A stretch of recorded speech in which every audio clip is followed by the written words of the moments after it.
paano mag-open ng account sa Philippine stock market, ano ang mga requirements at magkano ang initial investment. Yung iba hindi nag-invest sa stock market kasi takot ma-scam. Hindi ka naman may scam kung ikaw mismo ang mag-handle ng funds mo, ikaw ang magbabuy, ikaw ang magsisell. Ang gagawin mo muna, maghahanap ka ng stockbrokers. Ito yung link ng Philippine Stock Exchange website dahil lahat ng legit stockbrokers ay nandyan na. Kasi online naman, ikiklik mo lang yung mga links ng stockbrokers, madadirect ka na sa kanila. Ano ang mga requirements? Pag kinlik mo yung mga links ng stockbrokers sa Philippine Stock Exchange website, makikita mo na yung mga requirements. Pero ihanda mo na to kasi ito naman usually ang mga requirements.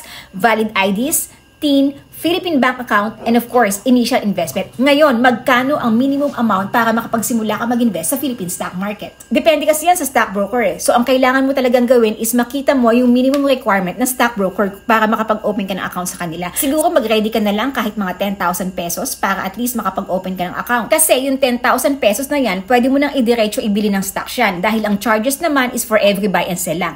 Kung gusto mo pang matutunan kung paano magsimula mag-invest sa Philippine stock market, i-follow mo lang ako.